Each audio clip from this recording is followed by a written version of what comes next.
So in Jesus' time, widows were among the most vulnerable people in society. So the Greek word used in this text to describe this widow as poor refers actually to those whose poverty had reduced them to begging. Poverty. In the social structure of the time, a woman's familial relationships with men determined her social status. So where she lived, how her household earned a living, what assets she had access to. Those who did not have these vital relationships, like a widow without a husband, or, as is in other places of scriptures, orphans who don't have a father, that male familial relationship, these people were especially vulnerable to losing the social and the material supports that they needed to survive. Widows were socially powerless and honorless in a society that emphasized status and honor. So it's a widow with no power, with no privilege, that Jesus watches dump the last bit of her money into the temple treasury. And she stands here in very stark contrast to the scribes who Jesus critiques for devouring widows' houses for their own gain and saying all these long prayers like they're real holy. This widow has truly given all she has while others give for show.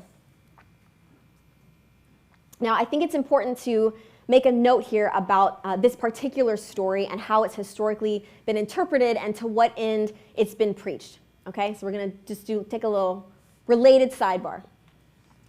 So this story, the widow's mite, has typically been used to talk about giving.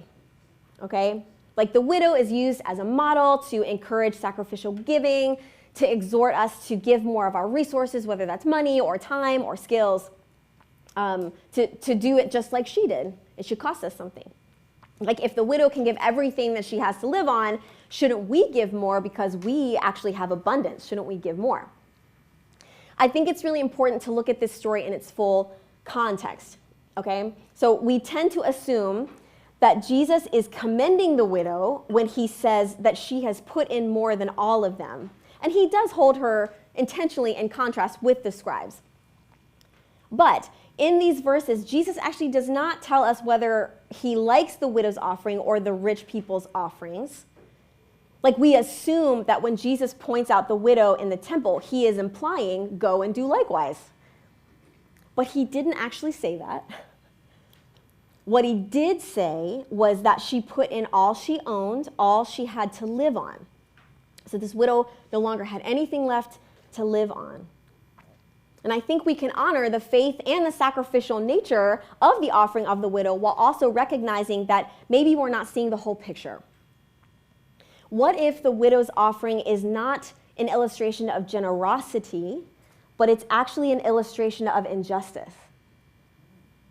What if Jesus is pointing out that the widow gave everything that she had and that the temple system and the leaders allowed that to happen? There's a theologian and an activist named Miguel de la Torre, and he offers that perhaps Jesus is denouncing a religious social structure that cons the widow out of what little she has. And that when we make this text about giving, we miss the sin of the religious leaders who fleece the poor of the little that they have. Now, just because the widow may not be a role model for sacrificial giving doesn't mean that there's not a time and a place and a scriptural precedent to have that conversation, okay? I'm not saying that. It just means that perhaps this story isn't making that point. The story of the widow's mite may not be a call to sacrificial giving. And when we do make it a story about personal giving, we miss that Jesus is talking about community accountability. And Jesus is talking about the greatest commandment. Love God with all your heart, your mind, your soul, your strength, and love your neighbor as yourself, because there is no other commandment that is greater than these.